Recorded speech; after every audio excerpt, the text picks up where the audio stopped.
welcome back to Silver Age Silver Screen, the show where we discuss, rate, and review film adaptations of comics, anime, video games, and other stereotypically geeky works. I'm one of your hosts, Casey Jarms. And I'm your other host, Riley Thorpe. You know, we like superhero comics. We think superheroes are cool, but they aren't always cool. No. Because when you're a medium that has existed for 80, arguably longer years, you're gonna get some clunkers in there. Some absolutely mind-numbingly stupid, idiotic, lame characters. And that's not necessarily a bad thing. No, not at all. Especially when you have such a revolving door of writers that are coming through and making these stories and creating these characters. It offers a lot of new creative ideas and a lot of new perspectives to join the story and join the universe. But at the same time, with every good idea, there's eventually going to be a bad idea. And we are here to talk about that today. And lame characters aren't necessarily bad. I actually enjoy some of these characters a lot because they're lame, but their lameness makes them funny, like they're a joke villain for a superhero to take out in a cold open or whatever. And lame characters don't just have to be for comedy. You can have it where a character starts out lame and eventually becomes really cool, like Neville Longbottom from Harry Potter. You can have a character whose lameness is used for drama and as part of their development, like I think of Moomin Rider from One Punch Man. And we've mentioned on this show before, there are examples in comics of lame characters later becoming cool. Like, I think in our last discussion, I talked about how I like how that's happened with Sportsmaster. You've discussed weeks ago how it happened to Sue Storm, with her going from just a damsel in distress to blowing up people's heads. Right. There's a sense of charm to characters that are quote-unquote lame, silly, wacky, hokey, cheesy. There's a sense of charm to that where it's like it's the same for how people like really bad movies. If a movie's so bad it's good, and there's a sense of enjoyment that you can have once it's so bad it's good. At the same time, there are characters that can start out really lame and cheesy, but then end up really cool, but then there's other characters who they just stay lame, but there's a sense of likability to that, but at that same time, there's also characters who are just lame, no one likes, why the hell are we still doing this? And this list is gonna be about the ones who have stayed lame. Today we're going to be counting down our top 5, or well, really bottom 5 most lame comic book characters in history. Now, before we get started, I think we should discuss and sort of explain our idea of lameness. How I define the characters for my list is I think they're characters who are, by just the definition of who they are, they're just terrible ideas. And you have to be crazy to think about them, and for some reason they're reoccurring characters. So they have to be stupid, or they have to be a very bizarre, arguably idiotic concept, while also being a returning character that's like, okay, why do you still keep trying to make this a thing? Because upon research of my list, I've come across a lot of characters that are like, that is so stupid, but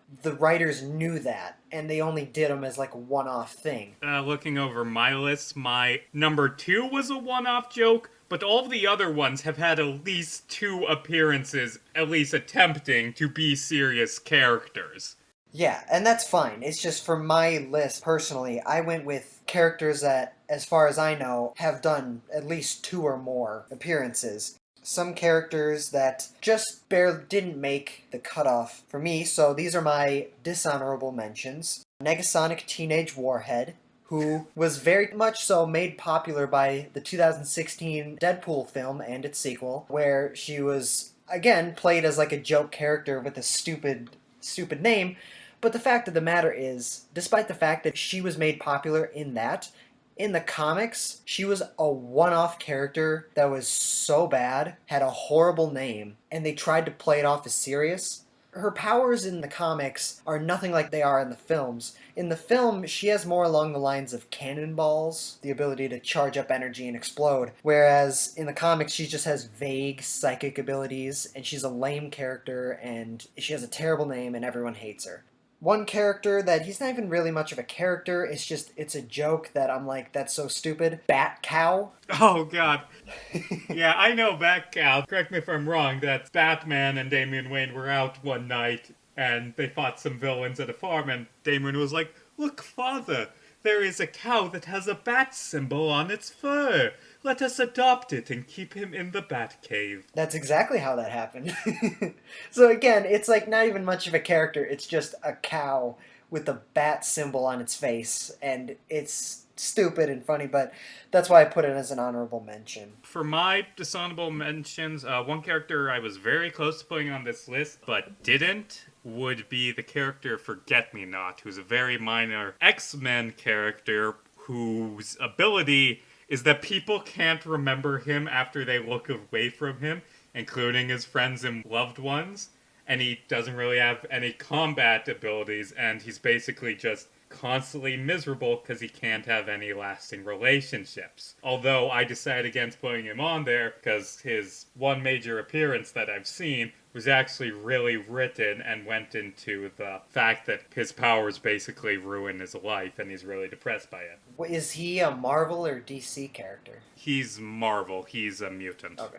Okay, yeah, and that's another thing that I found in my research is that of these 5, I have 3 Marvel, 2 DC. Of the 3 Marvel, 2 of which are mutants. And that's something I found in my research, is these X-Men writers, they push it as far as it will go, and they come up with some weird stuff. Like another character that was on my honorable mentions was I Scream.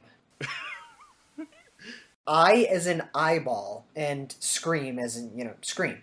So it's I Scream. Now, Casey, I ask you, with a character with that name, eyeball, scream, just I Scream, what do you think his powers are? My guess would be like a Cyclops knockoff, but instead of force, it's like sound out of his eyeballs, and also it hurts him and he screams. I don't know. Yeah, you would assume that, right? That's what his name sounds like. No.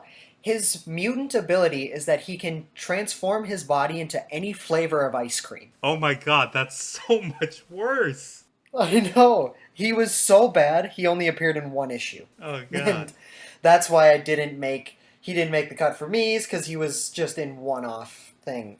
Another character I had on my honorable mentions is Bouncing Boy. Now, he actually made an appearance in, I believe, Justice League Unlimited. I do remember there being like a Legion of Superheroes episode, but I don't remember which ones were featured. Bouncing Boy has the ability to inflate his body to essentially become a human beach ball. That's his power. Yeah, but he's actually cool and good at combat because he just bounces around and slams into people. Right, that, and in recent years, from what I understand, he's been more of a joke character, like more of just a funny, silly, comic relief type character, and for that reason, he's in my honorable mentions, or dishonorable mentions. The Legion of Superheroes, perhaps even more than X-Men, has some really dumb joke characters, and I have a few further on my list, but they're the comic that gave us Bouncing Boy, Matter Eater Lad, whose ability is he can eat stuff,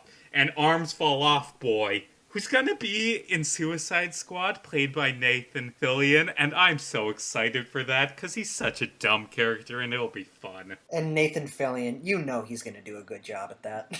You just know, because he's a good actor. Oh, for those who don't know, Arm Fall Off Boy's power is exactly what it sounds like. He has the ability to make his arms fall off, and then he just uses them as blunt weapons. It's dumb. Another one of my dishonorable mentions, my last dishonorable mention, is Bailey Hoskins. And I believe we've talked about this. If he doesn't sound familiar, for those of you who don't know, have you ever heard of the storyline Worst X-Man Ever? Wait.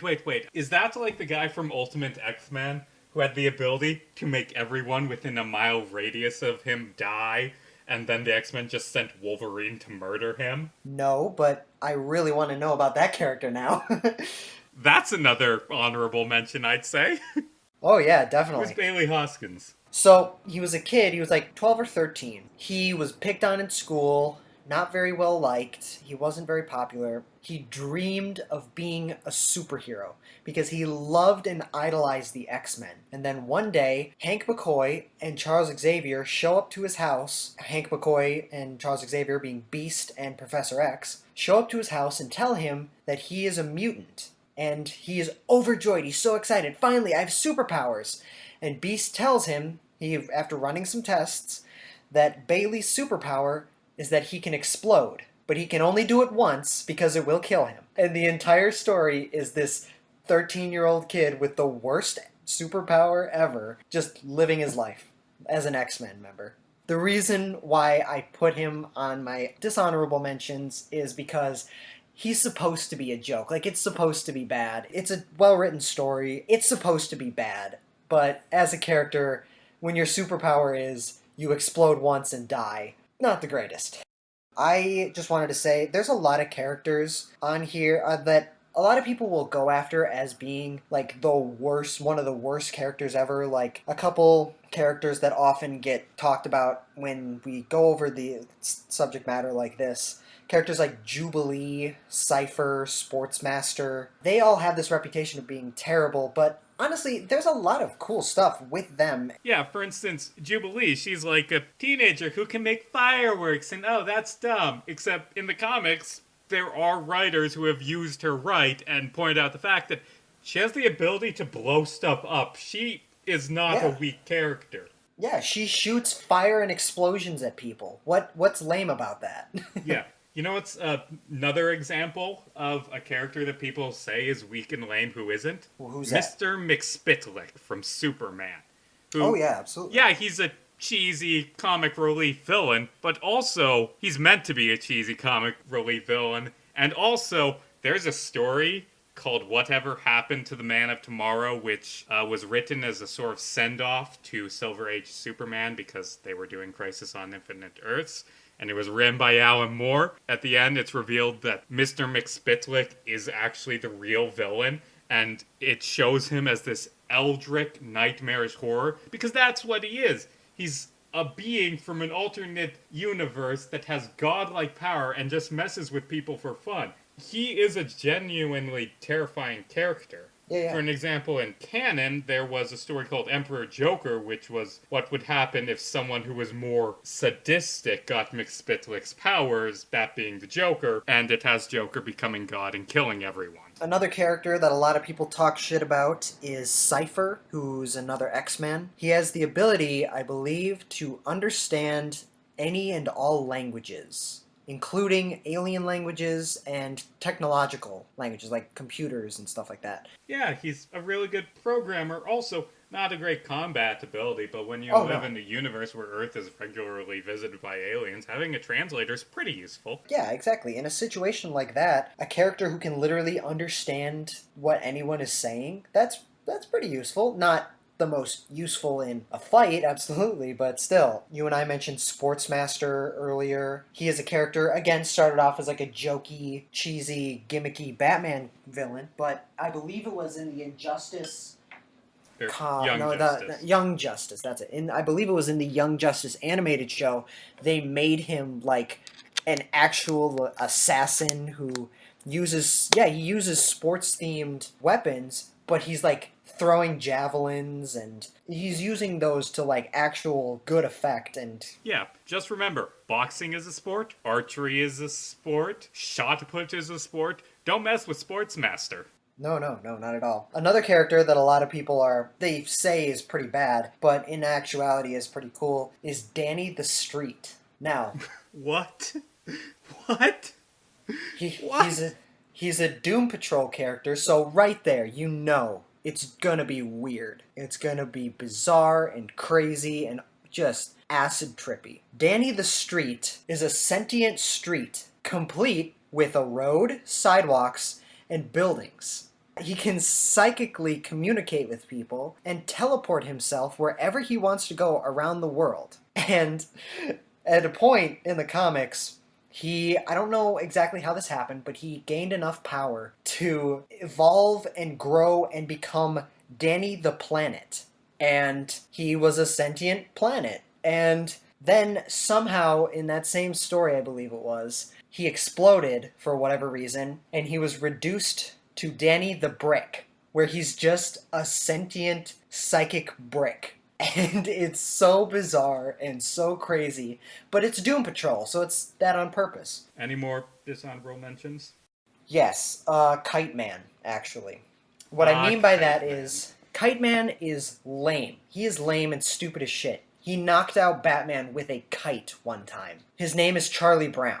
Like, like, he's lame, don't get me wrong. But in the recent storyline, The War of Jokes and Riddles, he was a father who lost his son in a tragic accident and took the name Kite Man because he was wrapped up in a war in between the Joker's gang and Riddler's gang. He lost his son. In order to honor his son's memory, of which him and his son would fly kites together, he took the name Kite Man as a superhero to fight alongside Batman against the Joker and the Riddler in the name of honoring his son. He's still lame as hell, but he's a very well fleshed out character in recent years. Then they killed him off, and who gives a fuck? But point is, they actually were able to take a lame character and actually do something well with him.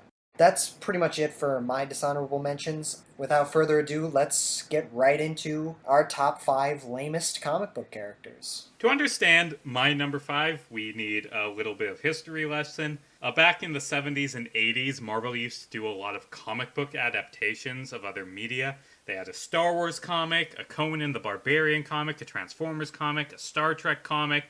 They had a comic book adaptation of 2001: A Space Odyssey, drawn by Jack Kirby, which I kind of want to track down because it sounds amazing. Anyway, Marvel also had a comic book adaptation of US-1 for some reason. Riley, do you know what US-1 is? No, I do not know who US-1 is, but I agree with you. I would really much like to track down that 2001: A Space Odyssey story.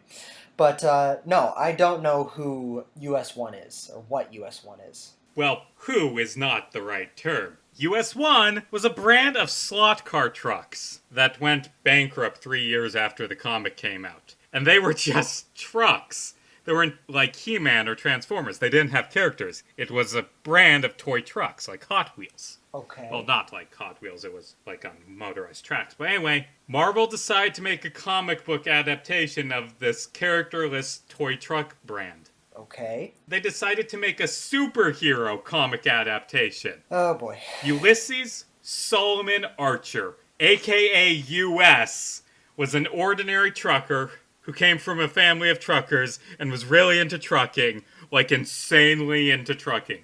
Like, he was a genius engineer who graduated magna cum laude from his college, and then became a trucker because he just really likes trucking. And I mean, not to insult truckers, they're the backbone of this nation, I have a ton of respect. Absolutely. But I mean, being a high-paying engineer probably, pays better than being a trucker. Yeah.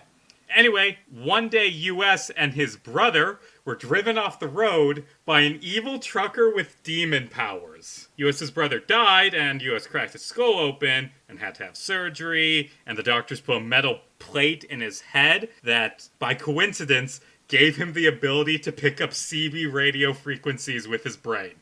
Okay. That is his superpower. His only superpower. He can hear the radio with his brain. Okay.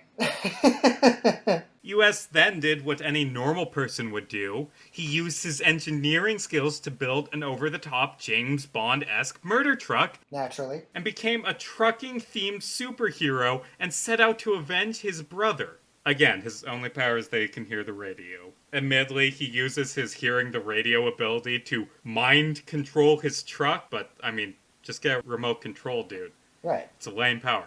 US-1's rogues gallery included a German dude who was really into blimps, Right. a Catwoman knockoff, and his arch enemy, the Highwayman, an evil trucker who sold his soul to Satan for infinite dark power, which he only uses to harass one random trucker. Which, honestly makes the Highwayman arguably lamer than US1. Mm-hmm. Oh, also, US1's adoptive parents were named Papa Wheelie and Wide Load, because of course they were. They Mm-hmm. owned a truck stop. The universe of US1 revolves around trucking. You know the Lego movie? Hmm. That could have been god awful. That could have been this. That could have been US1.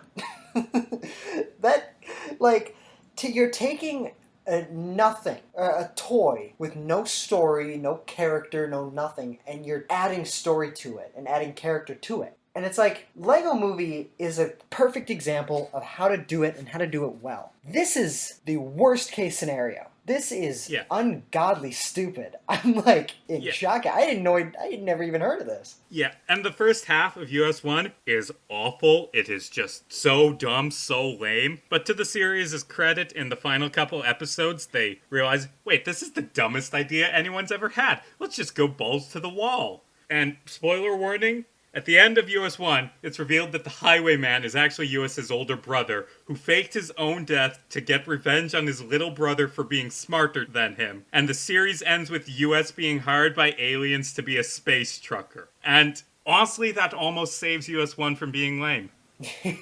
Yeah. And you know what's the wildest part about US1? What? Everything Marvel Comics publishes is canon to Marvel Comics. Right. Doctor Strange's mentor, the Ancient One, has a cameo in the first issue. Also, the Satan figure that Highwayman got his powers from, implied to be Mephisto. After the series was cancelled, US1 has appeared a few times in the Marvel Universe.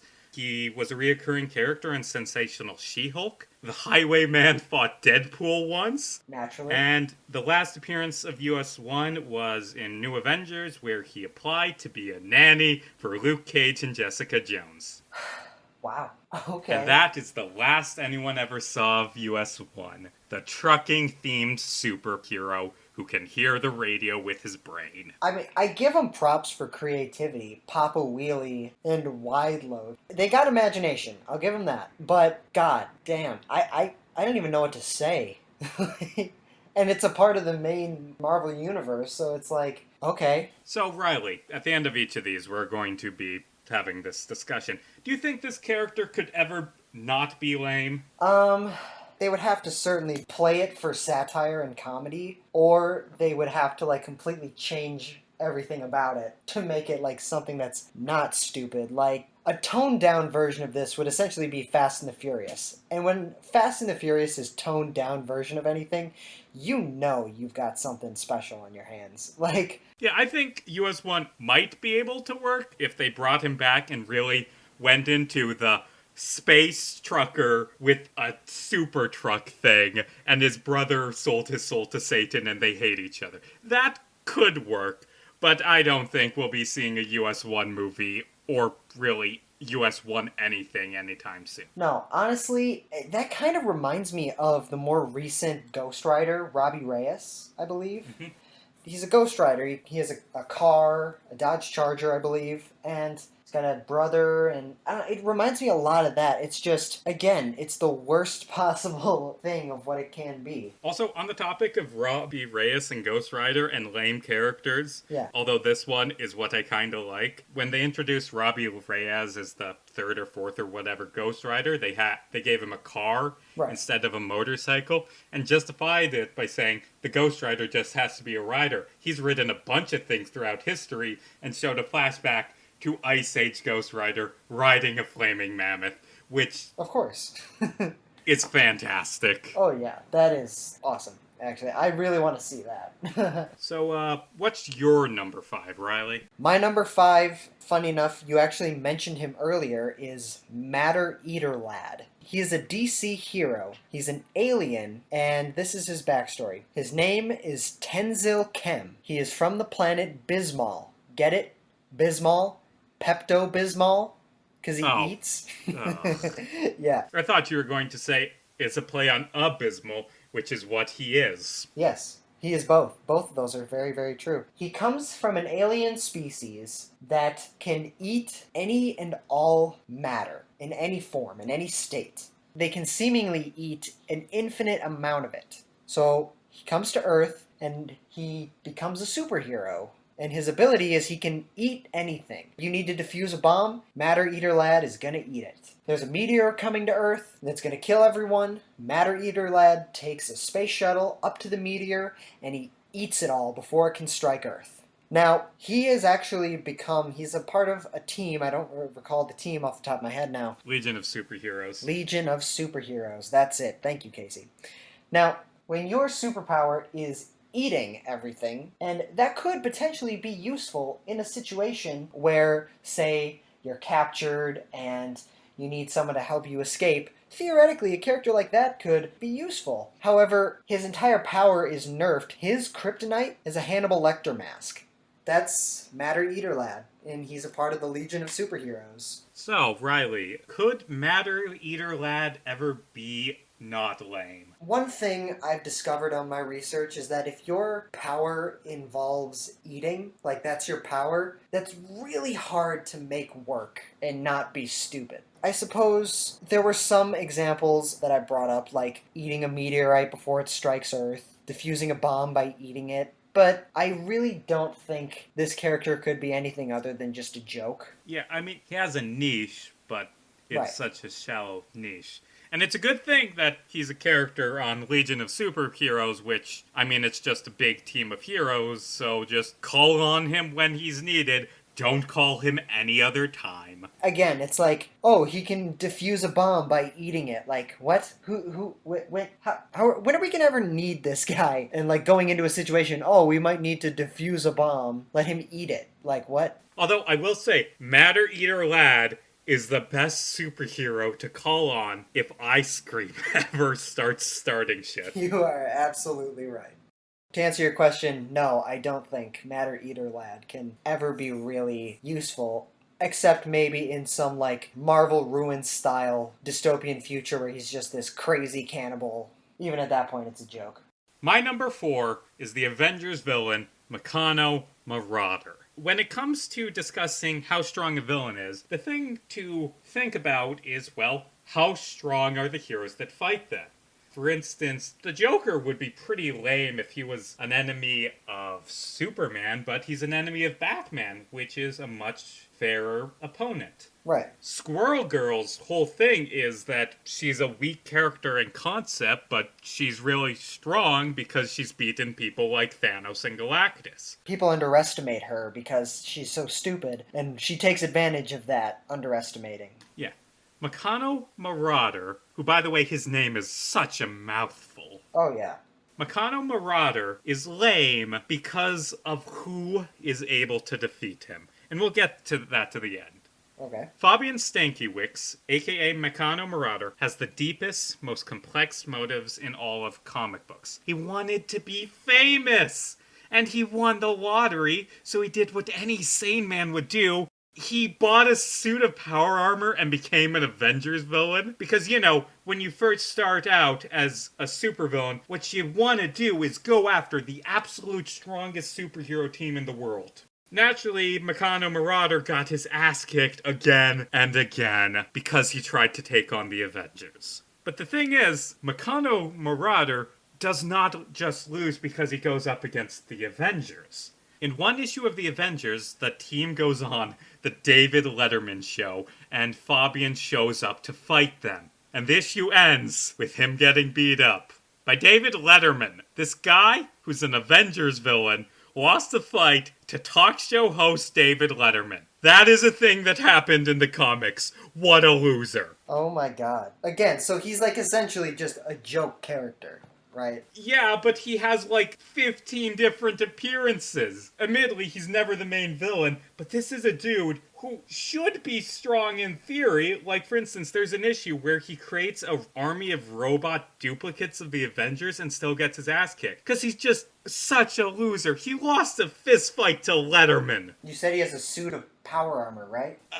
Yeah. From what I can tell, his suit gives him increased strength and durability, but doesn't have any really cool things. Also, he's built robot armies a few times. For instance, he built an army of robots to fight David Letterman. Wow. But he didn't wear his suit because he's an idiot and got knocked out in a single punch by David Letterman. Wow. Okay. Actually, no, that's inaccurate. David Letterman picked up a box from below his desk and slammed it on his head while he wasn't looking. So essentially, he was a rich guy who said, I want to be an Avengers villain. And every time he fucking does anything, the Avengers are like, sit down, kid. Yeah, like, I saw some stuff from the comics. There are a few times where he shows up to fight them, and they just ignore him. There's a time where a bunch of the Avengers are sitting down, having a meeting, and he shows up to fight them, and they just all leave because he's not worth the effort. Yeah, that sounds really stupid. He eventually realized that being a supervillain wasn't his thing. So he decided to try and become an Avenger, and they rejected him because he was a loser. Mm-hmm. But, bright side, he got a job working as part of their support staff, like maintaining their equipment and stuff.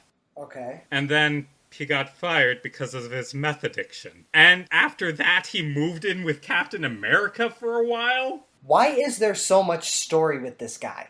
Like, that's my question. I don't know. He has like 30 different appearances. Although, I guess Marvel decided that he's too lame to use anymore because his last appearance was in 1999. Okay. But still, it's like you have like a crossover with David Letterman for some reason. Why would Marvel do that? I don't know.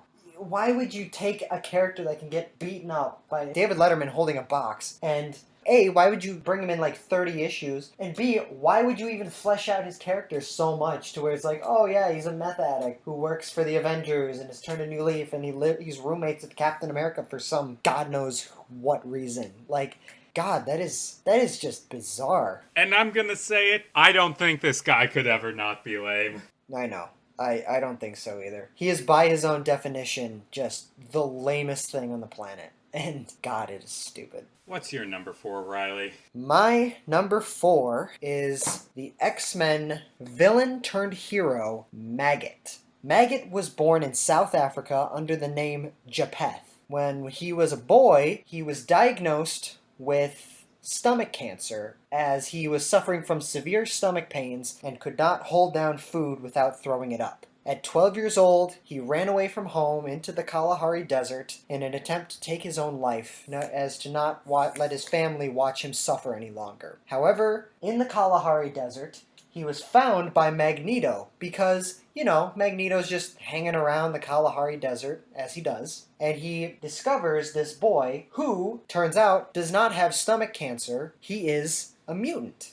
Again, getting back to this idea of Marvel's writers getting really far out with their mutants, he discovers that as part of his mutation, not only does it eventually start turning his skin blue, but the reason why he cannot keep down food and is having stomach pains is because he cannot ingest food the normal way. His mutation is that he has 2 giant sentient slugs living within his intestinal tract. And at any given moment, Maggot can eject these slugs from his body and they can eat through anything. And the reason why he can't eat is because the slugs have to eat for him. When they enter back into his body, they give him the nutrients that he needs to survive. And the slugs are both named Eenie and Meanie.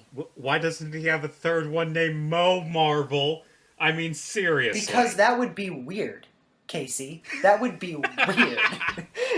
2 slugs is cool. 3 sentient slugs that can eat through anything, including concrete and stainless steel, all that. That's cool. 3 slugs? Dude, come on. That's just stupid. No, he was a villain who eventually became a hero, and he has actually quite fairly been present for a while in the X-Men comics.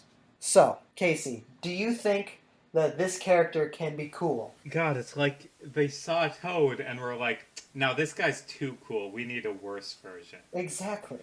Do the maggots he shoots out at people, are they like really deadly maggots? Yeah, they can eat through anything. I guess maybe he could be redesigned as like a horrifying body horror villain that creates swarms of maggots that just devour people. Although the fact that he's become a hero means that's probably not going to happen. No. I mean, again, getting back to what I said about Matter Eater Lad, it's like when your superpower is eating, that's not cool. Like, that's lame out the gate, Having 2 giant slugs that you can eject from your body that live in your intestinal tract, that's fucking disgusting. Why? Why is this a thing? And again, I went through so many X-Men mutant characters in the Marvel Universe. And again, this is not the last mutant to be on this list. But I had to go through a lot. I did a lot of thinking. And this one and one other one that's on this list. I tried to limit myself to the amount of stupid, lame mutants Marvel has, but Maggot made the cut. He's got blue skin, and he has two giant slugs that do his fighting for him and keep him alive. And it's just gross and weird, and why is this a thing? Yeah. It's like, when you have a character that's so absurdly silly like that, I don't think you can make it cool. No. On to my number 3. Let's talk about Ten-Eyed Man. Oh, let's. Yeah, he's perhaps the most infamously dumb Batman villain. His backstory. Philip Reardon was a special forces soldier working in Vietnam when a grenade went off in his face, partially blinding him. After returning to the US, he got a job working as a security guard. One night, some robbers broke into the warehouse he was guarding and planted a bomb. Then Batman showed up to stop them, and Reardon, half blind, mistook Batman for a robber and got in a fistfight with Batman. And then the bomb went off, and it blinded Reardon. He underwent an experimental surgery to restore his sight in the dumbest possible way by attaching his optic nerves to his fingertips so he has eyes on his fingers, as opposed to, I don't know, attaching his optic nerves to his face. Right. Or really any place but his fingers. Right. And that's him. He's Ten-Eyed Man. He's the guy who has eyes on his fingertips. You might be thinking, hey, that sounds kind of cool. And then you realize everything he picks up, he's basically putting in his eyes. Eat some hot wings. You're pouring hot sauce in your eye. Pick up a rock. You're stabbing yourself in the eye with a rock. Wipe your ass. You are staring into your anus. He doesn't have a power. He's weaker than a normal person. And he's gonna get pink eye, too. Oh, God, yeah. I mean, theoretically, he can move his hands around to get a better view, Right. like Neji from Naruto. Mm-hmm. But, I mean, what's he gonna do with that? What's he gonna do? Punch you with his eyeballs? He's gonna give himself a black eye every time he punches Batman. I found a moment in the comics where he puts on gloves before bed, and then when he wakes up, he freaks out because he can't see. Oh my god. Honest to God. Like, it's stupid stuff like that they have to do. Like, No, I love Ten-Eyed Man, but God, he's dumb. I know. Like, honestly, having eyeballs on your fingers, that's a pretty interesting horror movie villain. Like, I would like to see that in, like, maybe an Insidious movie. The designs they have for some of the villains in the Insidious franchise are really clever, and it seems like having just a demon with eyes for fingers, like, that would kind of be visually interesting and creepy to look at. Or maybe, I don't know, when I think of having eyeballs on your hands, it's like I always go to the Guillermo del Toro film Pan's Labyrinth, where one of the villains is this horrifying, deformed monster. And, well, it has its eyeballs in its hands, and it can pop them out whenever it wants. And to act like it has eyes on its head, he puts the backs of his hands up against his face, and on his face he just has these claws. And having eyes for fingers, it seems creepy. Not necessarily scary, but creepy. And it can be done in a great horror context, but when you're a hokey Batman villain, it's just stupid. And you know what's the dumbest part about Ten-Eyed Man? What? His motives are stupid. He wants revenge on Batman because Batman blinded him. Right. Even though Batman didn't blind him. And he can see again. So he fights Batman a few times, gets beat up, he gets thrown in prison, and while he's in prison, they put his hands in a metal box because, and I quote, if he could see, escape would be child's play for him. How would he escape from prison? Exactly. Why do you need to blind him? Once in the comics, he got broken out of prison by a mysterious organization so he could fight Man-Bat. Okay. I don't know why they didn't choose another villain, but anyway, he tried to take out Man-Bat by throwing a flash grenade at him. It didn't work because Man-Bat has echolocation powers, but the flash grenade blinded Ten-Eyed Man, who then walked off the building. In Batman the Brave and the Bold, Batman defeats him by throwing a cactus at him, which he catches and stabs himself in the eye. In Suicide Squad Hell to Pay, it is mentioned that Ten-Eyed Man used to be a part of the squad, but he died after the neck bomb he has accidentally blew up. Also, that kind of implies that the Suicide Squad will hire literally anyone. They will. Oh my god, they will. Ultimately, Ten-Eyed Man was killed off in Crisis on Infinite Earths on a special request from artist Marv Wolfman. I don't know why he hates Ten-Eyed Man, but he was killed off because Marv Wolfman really hated him. So, could this character ever be cool? Like I said, in a completely different context with a completely different character, like in a horror movie, that would work for a villain, but not in this context, not as a Batman villain necessarily. Or maybe, I suppose it could work as like kind of similar to what they've done with Clock King. How Clock King started off as just this, ooh, he's a robber, and his theme is that he wears a clock, and he's very good at timing. But it's like, what they've done recently is they make him a guy who sits behind a computer screen and is like, okay, I'm the guy who made the plan. I don't know, maybe someone having 10 eyes for fingers, it's like, theoretically they could be good at something like that, but no, I don't think so. There was a story where he tried to get revenge on Batman by luring Batman to Vietnam, and they fought in, like, minefields and punji pits, like the ruins of the Vietnam War. And, hey, him being a Spec Ops soldier who is fighting in a jungle against Batman, that's kind of cool. Yeah. Except, no, it isn't, because he's Ten-Eyed Man, which makes him the weakest soldier ever. He has to stick the trigger of the gun in his eyeball to fire. Also, that story ended with him being defeated after tripping and falling in a pool of mud and getting mud on his eyes. Okay. God, he's a loser. And he's not even the worst hero I found! Oh, no. Or worst villain I found! What's your number 3, man? My number 3 is another mutant in the Marvel Universe. His name is Skin. Now, his real name is Angelo Espinosa, and his power is elasticity. Now, elasticity is a cool power. Characters like Mr. Fantastic, Plastic Man, Elongated Man, Elastigirl from The Incredibles. There are really cool and interesting characters that have this power. Skin, on the other hand, is not cool. He can only extend his limbs 6 feet. And the reason why he can only extend 6 feet is because the reason why he has elasticity is because his mutation is that he just has 6 feet of extra skin that he's able to throw and pretend to be elasticity. Ew. Like, have you ever seen the Austin Powers movies, Casey? Are you referring to how at the end of the trilogy, Fat Bastard goes on the Jared from Subway diet? Side note, that line aged really bad. But anyway, he goes on the Subway diet and loses a bunch of fat, but he just has all the excess skin. Mm-hmm.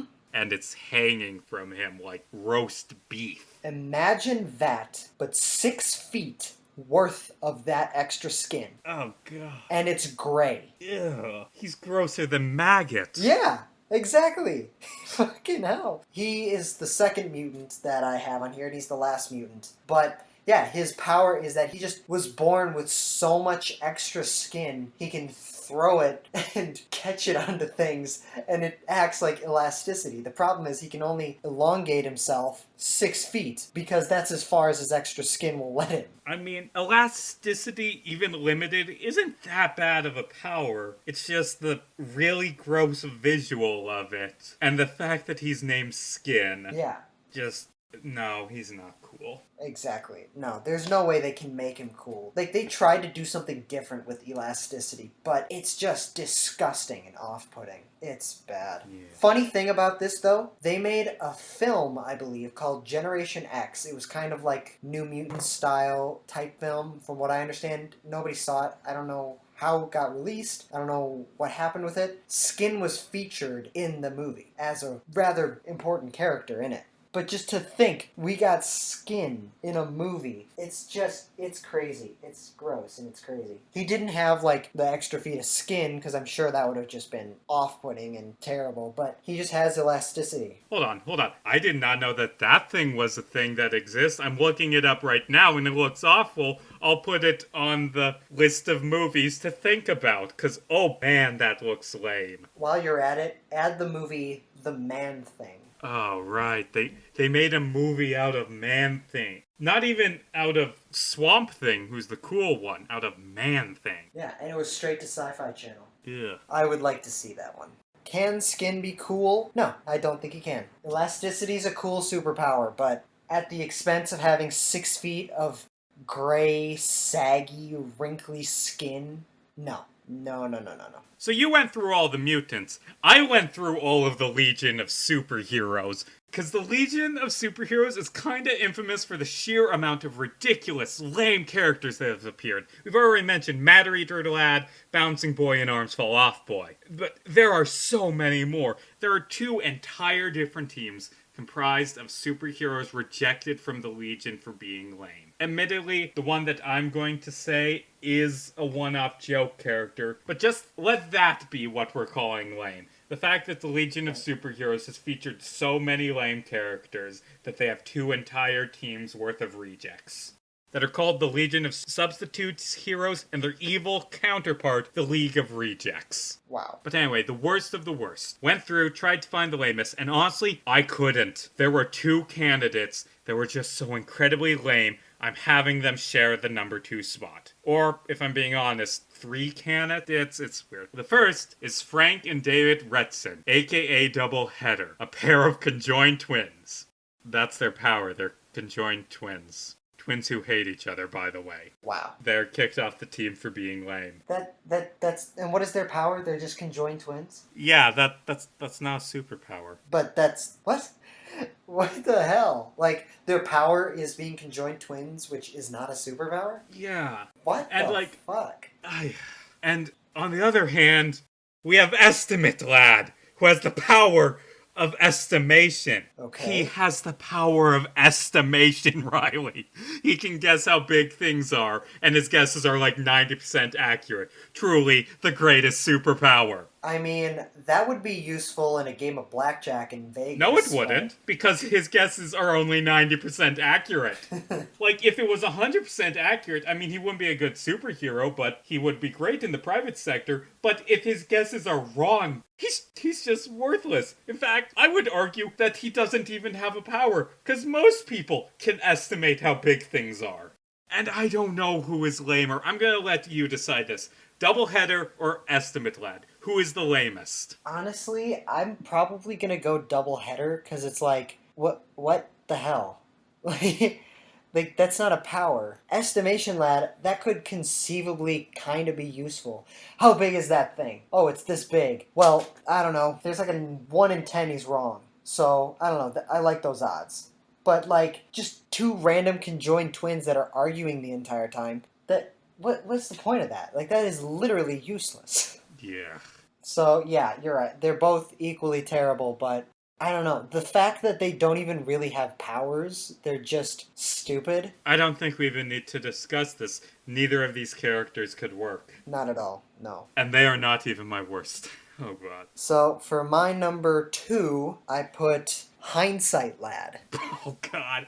Never heard of him, but I got a feeling based on that name exactly what he is. Oh, yeah. A man named Carlton Lafroige lived in an apartment building, and his next-door neighbor, he believed, was the superhero Speedball. Speedball at the time was a part of the New Warriors. Eventually, through a series of misadventures and accidents and all that, Carlton eventually became what is essentially Speedball's sidekick, and therefore the sidekick of the New Warriors, dubbing himself Hindsight Lad. His power? Hindsight. He is by definition supposed to be the most annoying, obnoxious, useless, idiotic character. He's literally just around to tell the other superheroes who are actually kind of doing something, oh, it would have been so much better had you done this instead. Now, there's a character in the show South Park. There was a few episodes where they were basically doing their own superhero characters and fighting crime and doing all that. And the reoccurring joke through those episodes was there were all these crazy accidents that were happening, like the BP oil spill was going on when that happened. And the reoccurring joke was whenever there was a crime happening, like someone was murdered or the BP oil spill, it's like Captain Hindsight will fly from his mansion or his wherever he is, and everyone's in awe. Look, it's Captain Hindsight! And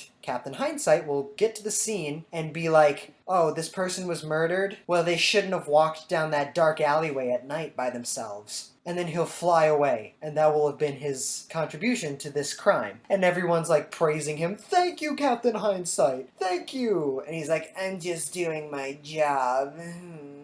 Ugh. It's stupid, but it's South Park stupid because it works as a satire. But the fact of the matter is, that character, minus the flight, Marvel legitimately tried to make a thing decades earlier. Hindsight Lad literally has no powers. His power is just to stand there and tell everyone what they did wrong. And the dumbest part about him, in my opinion, is his helmet. He has like a giant, like round helmet with car side mirrors on the sides of it, sticking out. Oh god, that isn't just useless, it's so on the nose. He can't even use the side mirrors because they're away from his eyes. And Riley, here's something you haven't mentioned that we need to know to really understand how lame this character is. Mm-hmm. Does he have any powers, or is he just an annoying guy? He's just an annoying guy. Oh, so he doesn't even have, like, really good explanations of what went wrong. He's just there. Yeah, he was, by definition, supposed to be this annoying fanboy that no one likes. And they did a very good job of writing him that way. Think he could ever work? I'm reminded of the Incredibles villain Syndrome, who is this obnoxious fanboy who Mr. Incredible pisses off and tells him he's worthless. So now he becomes this supervillain and kills all these heroes and actually becomes a formidable opponent. The fact of the matter is, Syndrome is actually a very intelligent young man. Yeah, he's like a tech-based villain. Yeah, he made billions by inventing all these crazy technology. Hindsight Lad, in theory, could be a character where you're like, he's smarter than everyone, he can outthink everything. But the fact of the matter is, he's just nothing. He's just a guy who sits there and says, oh, you should have done this differently. It's so stupid. No, I don't think he could work. No, I don't think he could be cool. On to my absolute worst. The worst comic character I could ever find. I mean, maybe Estimate Lad or Doubleheader is lamer, but this guy takes the cake for just having such dumb plans. So, on this list, my number 2 was lame powers. My number 3 was someone who can't use their arms. My number 4 was a guy who has bad motives. This guy has all of that. Okay. Riley, do you know what the Electric Company is? I do not. In the 70s, it was an educational sketch comedy show that ran on PBS. A reoccurring skit on the show was called Spidey Super Stories, featuring Marvel Comics' flagship hero, Spider-Man, and no other comic characters. And also, side note, the Electric Company was the first live-action show to feature Spider-Man, and the second live-action Marvel adaptation period, beat only by the 1940s Captain America serial that killed the guy who played Captain America. Anyway, one episode of this show was a skit called Spidey Up Against the Wall. It featured Spider-Man going up against a terrifying new villain named The Wall. The Wall's backstory? He was a high school student who made an incredible blunder during a chemistry experiment that turned him into a wall. Somehow. Riley, I posted some images in the Discord chat that we use to do our conversations. I want you to look at those and describe this villain for the audience. Oh, good God. He is a man wearing a costume in the shape of a bunch of bricks, and he's got a brick for a head. And he's a brick wall with no arms, no neck, just a torso and hips of a fucking wall, a head of a brick, and he's got 2 legs sticking out the bottom. Yeah. Good God. According to the narration, he then, after being transformed into this by a chemistry experiment, set out to ruin everyone's day. So Spidey, he goes to a Mets game. He's eating a hot dog. He's having fun. His favorite player's about to catch a ball when the wall just runs onto the field and slams into him. And the ball flies over the wall's head, so it's a home run because the ball went over his head. And he's a wall. And that's how baseball works, right, Riley? Of course, yeah. Well, apparently not. because as soon as this happens, an umpire, who by the way was played by Morgan Freeman, yes, that Morgan Freeman, runs up to the wall and yells at him for cheating because no, that isn't how baseball works. You can't dress up like a wall and have balls that go over your head counted as home runs. What? Yeah. The wall beats up Morgan Freeman. Fuck. Spidey runs onto the field with his hot dog. The wall gives a great line. Look at this guy. He's so dumb he's trying to eat a hot dog with no mouth. Because Spidey, he's eating a hot dog while wearing his mask because it was very cheesy. Anyway, another thing that he shares with a previous villain on my list, being beat up by a non-superhero. Uh-huh. He gets defeated because Morgan Freeman umpire comes on and kicks him and Spider-Man off because they aren't allowed on the field because they aren't players. Okay. So why am I bringing up this ridiculous segment from a children's TV show in the 70s? Isn't this episode titled The Lamest Comic Book Characters? Yeah. Well, you see, there was a comic book adaptation of Spidey's Super Stories published by Marvel Comics. As a side note, that is where the Thanos copter comes from. This comic featured a direct adaptation of Spidey Up Against the Wall. You know, the one where the supervillain with no arms walked onto a baseball field and pretended to be a wall so his favorite team would get a home run when the ball went over his head. Then got defeated by Morgan Freeman pointing out that baseball has rules. And here's the thing. As I said when I talked about US 1, everything Marvel Comics publishes is canonically part of the Marvel multiverse. And this isn't just me being pedantic about it. This version of Spidey, like from the Electric Company show, showed up in the Spider-Verse crossover event, meaning that the Wall and the Thanos copter are canon to Marvel Comics. This guy exists in Marvel Comics. What the hell? Oh my god. Wow. I kind of don't even know what to say. After this episode, you should, both you, Riley, and the audience, you should just look up the skit, because it's so dumb. It's charmingly dumb. Can you beat that with your number one? And no, he can't be cool. Can you beat that with your number one, Riley? Well, I'm certainly going to try. My number one lamest comic book character is a man with no alias. He only goes by his supervillain name. That name is Dog Welder. Oh god, that's so dumb! Filmmaker James Gunn considered including him in the upcoming The Suicide Squad film, and decided against it for obvious reasons I will get into. But when you have a movie with teammates like Arm Fall Off Boy, Weasel, and whoever the hell they're gonna get for that movie, when the filmmaker who's writing this is deciding against characters for being too disgusting and lame and whatever, you know that's saying something. Especially James Gunn, who has made some really messed up horror movies. Dog Welder, his power is he welds dead dogs to his enemies' faces. Now, I have a question for the universe. Where does he find these dead dogs? Where does he keep these dead dogs?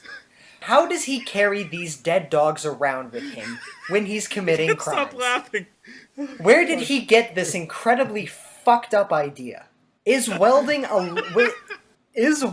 dog carcass to a human face even possible? This man... Yeah, because welding means to join two pieces of metal by heating them.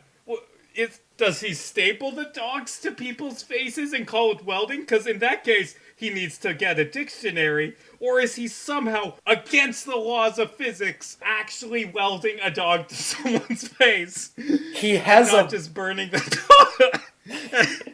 And not just burning the dog corpse. Holy crap. This man picked up a blowtorch. This man picked up a blowtorch, picked up a dead dog, and said, I am going to weld this man's face to the dead dog.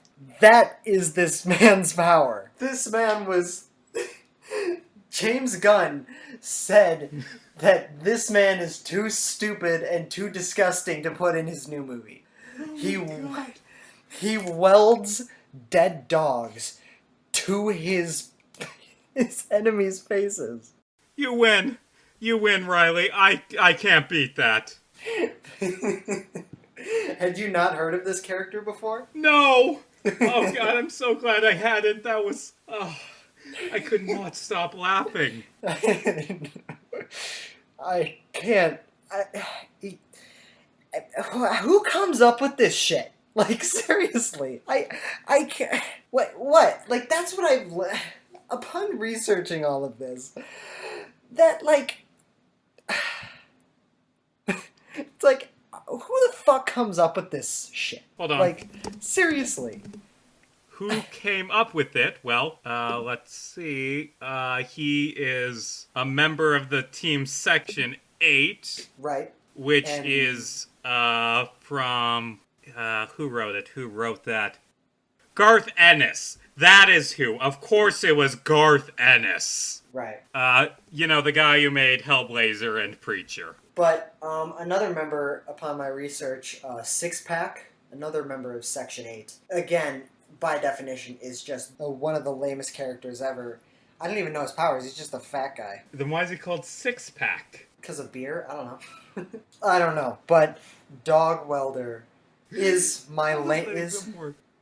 Dog Welder is the lamest comic character of all time, in my opinion. Yeah, I'm also gonna say he's the lamest ever. Oh, God. And I think that's a good place to stop, because Oh, God, you broke me, Riley. Yeah, it's fucked. It's so crazy.